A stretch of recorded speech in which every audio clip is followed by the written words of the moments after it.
Hi friends, welcome back to our channel Rubens explorer Telugu. మనం ఈరోజు ఈ వీడియోలో పొలతలకొండ మల్లికార్జున స్వామి దేవాలయం గురించి మనం తెలుసుకుందాం. ఇక్కడ శివుడు ఎలా వెలిశాడు, మల్లికార్జున స్వామి అనే పేరు ఎలా వచ్చింది అనే పూర్తి చరిత్ర మనం ఈ వీడియోలో తెలుసుకుందాం. ఈ వీడియో కానీ మీకు నచ్చితే ఒక లైక్ చేయండి, అలాగే షేర్ చేయండి, నా ఛానల్ని సబ్స్క్రైబ్ చేసుకొని సపోర్ట్ చేయండి. ఈ పొలతలకొండ అనేది కడప జిల్లాలో అయితే ఉంది. కడప నుంచి ఒక 26 కిలోమీటర్ల దూరంలో ఈ పొలతలకొండ దేవాలయం అయితే ఉంటుంది. ఇక్కడ శివుడితో పాటు అక్కదేవతలు, బండన్న స్వామి, అలాగే చాలామంది దేవతలు పూజలు అందుకుంటూ ఉంటారు. చుట్టూ కొండల మధ్య మల్లికార్జున స్వామి దేవాలయం ఎంతో అందంగా అద్భుతంగా ఉంటుంది.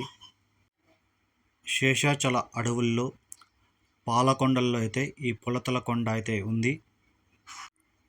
ఈ దేవాలయం పక్కనే అక్కదేవతల గుడి కూడా ఉంది. ఆ అక్కదేవతల గురించి నెక్స్ట్ వీడియోలో మనం మాట్లాడుకుందాం. ఇప్పుడు మల్లికార్జున స్వామి గురించి అయితే మనం తెలుసుకుందాం.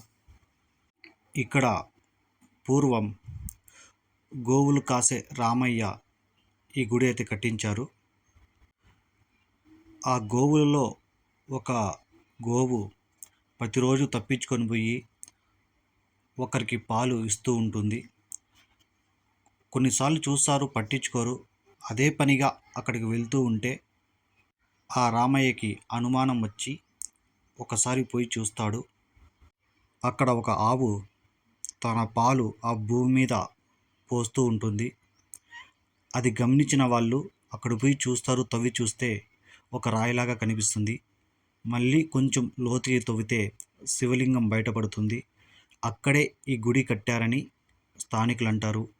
ఇంకో కథనం ప్రకారం ఆ ఆవు పోయి ఆ పాలు ఇస్తూ ఉంటే ఆ ఆవుని నిందించడం వల్ల ఒక శిష్యుడికి కలలో కనబడి ఆ పాలు నేనే తాగుతానని శివుడు చెప్పడం వల్ల ఇక్కడ గుడి కట్టారని కొంతమంది స్థానికులైతే అంటుంటారు.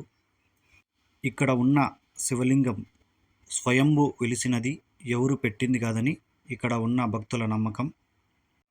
పురాణాల ప్రకారం సీత అన్వేషణ కోసం రామలక్ష్మణులు ఇక్కడికి వచ్చి ఇక్కడ పక్కన ఉన్న కొలనులో స్నానం చేసి శివయ్యను దర్శించుకొని వెళ్ళారని ఇక్కడ ఉన్నవాళ్ళు అయితే చెప్తూ ఉంటారు.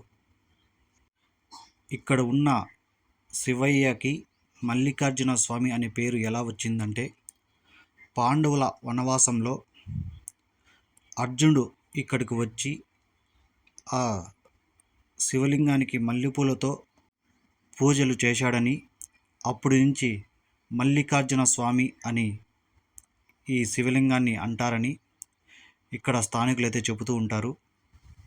సాక్షాత్తు శివపార్వతులే ఇక్కడ కాలు మోపారని, ఆ కాలు మోపడం వల్ల ఓంకార శబ్దం వచ్చిందని అంటుంటారు.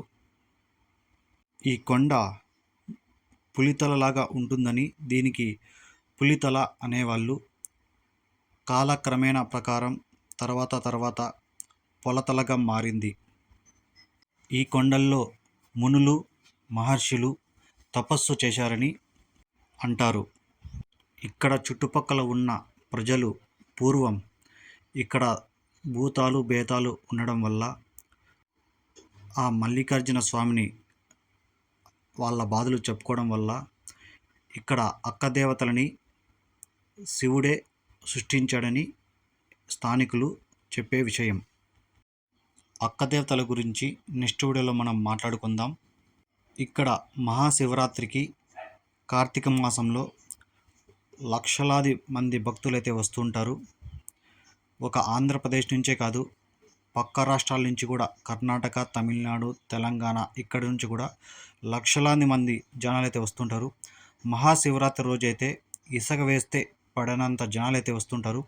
ఇక్కడికి వచ్చి ఈ మల్లికార్జున స్వామిని దర్శించుకొని వెనక ఉన్న అక్కదేవతల దగ్గరికి పోయి అక్కడికి ఎవరికైనా గాలి సోకున్నా, ఒకవేళ పిల్లలు లేకున్నా, ఏమన్నా సమస్యలు ఉంటే అక్కడున్న కొలనుల్లో మునిగితే వాళ్ళ సమస్యలు నెరవేరుతాయని భక్తుల నమ్మకం. ఈ వీడియోలో ఏమైనా తప్పులుంటే క్షమించండి. ఈ చరిత్ర గురించి మీకేమైనా తెలుసుంటే కామెంట్ సెక్షన్లో కామెంట్ చేయండి. ఈ వీడియో కానీ మీకు నచ్చితే ఒక లైక్ చేయండి. మీ ఫ్రెండ్స్కి కానీ ఫ్యామిలీస్ వాళ్ళకి కానీ షేర్ చేయండి. అలాగే నా ఛానల్ని సబ్స్క్రైబ్ చేసుకొని సపోర్ట్ చేయండి. ఇలాంటి మరికొన్ని హిస్టారికల్ ప్లేసెస్ గురించి వివరిస్తాను. తప్పకుండా నా ఛానల్ని సబ్స్క్రైబ్ చేసుకోండి.